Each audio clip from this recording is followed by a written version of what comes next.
خالد نے 3 سال سے اپنے والد سے بات نہیں کی تھی۔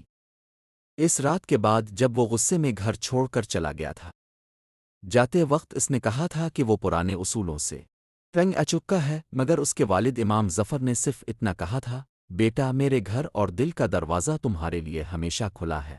لاہور جا کر خالد نے ایک کامیاب زندگی بنا لی۔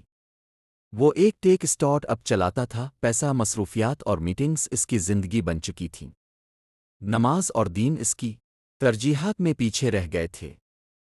اس نے خود کو سمجھا لیا تھا کہ ایمان دل میں ہوتا ہے، لیکن اس کا دل دنیا میں اتنا الجھ چکا تھا کہ وہ اسے محسوس ہی نہیں کر پا رہا تھا۔ ایک رات اچانک کال آئی کہ اس کے والد کو دل کا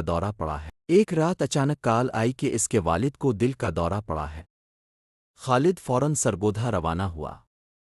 راستے میں اسے اپنے بچپن کی یادیں آنے لگیں، جب وہ تراویح میں اپنے والد کے ساتھ ہوتا تھا اور جب اس کے والد نے اپنی جمع پونجی خرچ کر کے اسے کمپیوٹر لے کر دیا تھا۔ ہسپتال پہنچ کر اس نے اپنے والد کو کمزور حالت میں دیکھا۔ چند دن وہ ان کے پاس رہا اور اسے معلوم ہوا کہ اس کے والد صرف ایک سخت اصولوں والے انسان نہیں تھے، بلکہ ایک نرم دل، مدد کرنے والے اور لوگوں کے لیے جینے والے انسان تھے۔ ایک دن امام ظفر نے خالد سے کہا کہ وہ ایک کھجور لے آئے۔ خالد نے حیرانی سے پوچھا تو انہوں نے بتایا کہ کھجور ہمیں یہ سکھاتی ہے کہ چھوٹے مگر مسلسل اعمال اللہ کو بہت پسند ہیں۔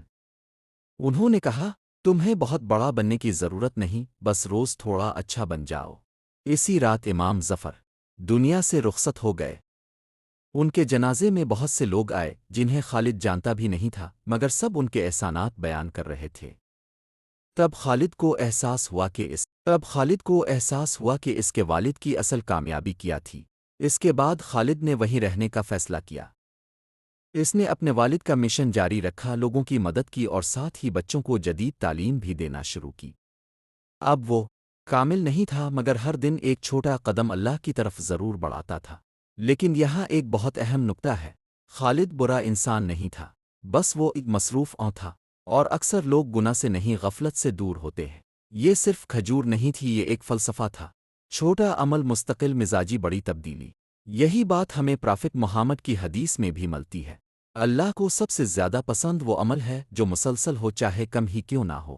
ایک اہم سوال سوچنے کے لیے، اگر کوئی شخص روز ایک آیت پڑھے، روز ایک بار سچے دل سے استغفر اللہ کہے، اور دوسرا کبھی کبھی بہت زیادہ عبادت کرے پھر چھوڑ دے، کون بہتر ہے؟ زیادہ تر لوگ دوسرا بننا چاہتے ہیں، لیکن اللہ پہلا پسند کرتا ہے۔ کہانی کا سب سے طاقتور حصہ، باپ کی یہ بات، اگر میری بھیڑ کھو گئی تو مجھے اور ڈھونڈنا چاہیے تھا، یہ ہمیں ایک مشکل سچ بتاتی ہے۔ کبھی کبھی ہم دوسروں کو بلیم کرتے ہیں، لیکن اصل ذمہ داری ہماری اپنی بھی ہوتی ہے۔ عملی سبق، صرف پڑھنے کے لیے نہیں، کرنے کے لیے۔ اگر واقعی اس کہانی سے فائدہ لینا ہے تو یہ 3 چیزیں شروع کرو۔ ایک روز کا ای کھجور عمل، ایک آیت قرآن، ایک منٹ ذکر، ایک سچا استغفار، بس روز بغیر ناغا۔ 2 والدین کے لیے دعا، چاہے وہ زندہ ہوں یا نہ ہوں، اللہم اغفر لما وارحمما، کیونکہ ان کی دعائیں ہماری زندگی بدل سکتی ہے۔ 3 غرور کو پکڑو، جب بھی دل میں آئے میں ٹھیک ہوں، مجھے وقت نہیں، فوراً خود سے سوال کرو، کیا واقعی میں بس اوائڈ کر رہا ہوں؟ آخری بات، تھوڑا سخت مگر ضروری۔ زیادہ تر لوگ خالد کی طرح ہوتے ہیں، لیکن فرق یہ ہے، ہر کسی کو واپس آنے کا موقع نہیں ملتا۔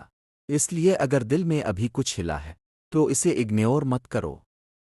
امید ہے کہ آپ کو یہ کہانی پسند آئی ہوگی۔ ایسی اور کہانیوں کے لیے مجھے فالو کری۔